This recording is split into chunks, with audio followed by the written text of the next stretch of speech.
ماشاءاللہ سوتر وت رڑ دو ہے دن او وت نے کلا پوچھ دے ہیں ماشاءاللہ واہ واہ السلام علیکم سوتر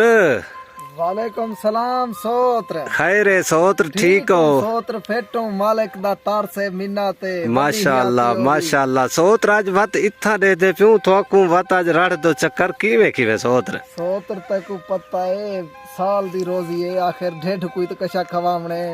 مرنا پندے کوئی گھا گلے نے پاوندن داپ وندن کوئی مالا پندے واہ واہ ماشاءاللہ ماشاءاللہ ہوے پئی ویڈیو ہی ہوے پئی بھئی چھوٹا موٹا کام ہوندے لازم ہے ایویں بندہ والا ڈھڈ جیواں تے اے تے لگا کھڑے کنے وجے گریاں گودا بڑیاں پن زور بڑیا پن ماشاءاللہ تونے نہیں ملیاں ہاں تو لیکن میرا مالک دی رحمت بے پناہ ہے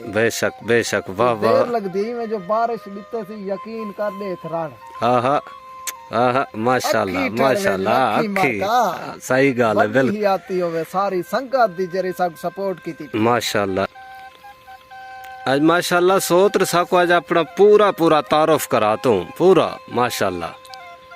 پائے تانگ تنگھے دوں سالے توں میری جان پیاری آڑے تے آ دیکھ نبھیں دے پیوں کی میں تیری واہ واہ یاری آڑے تے سیاں روز آساکوں ویندیاں ہن تیریاں مونجھاں ماری آڑے تے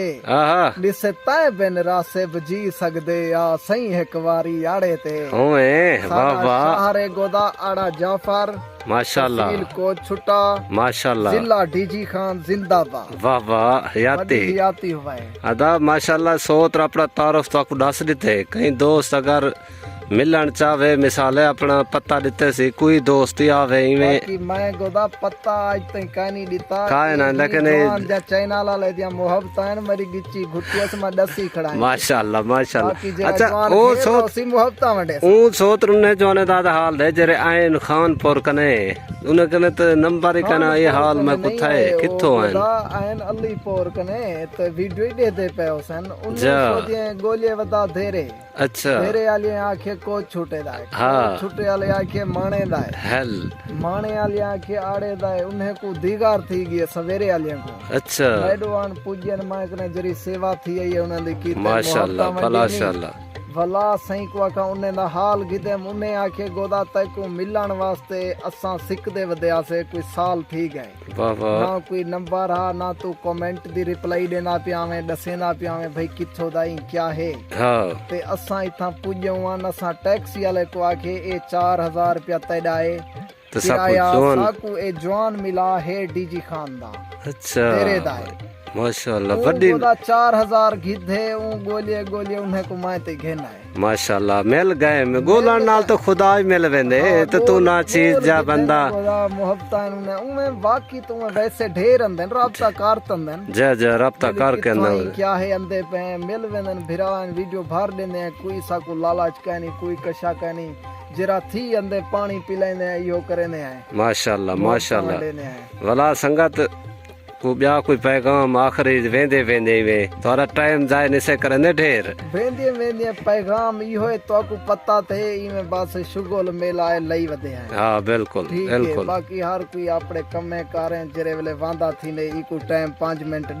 دیندے ہاں انہاں دی مہربانی دل خوش تھی ویندے زندگی دا کوئی پتہ کہیں نہیں بالکل بالکل حقیقت ہے پیغام یہ ہوئے بغض نہ رکھا ہے ماشاءاللہ ماشاءاللہ بغض رکھ سو تے چہرے دی رونق کی اللہ سی چاہ گھندے ہاں بالکل حقیقت گال ہے ساری سنگت کو سلام وعلیکم السلام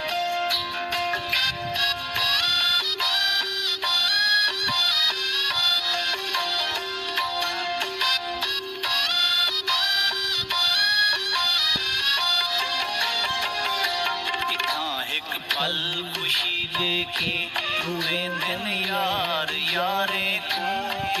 ایک پل خوشی دیکھی روئے دن یار یارے کو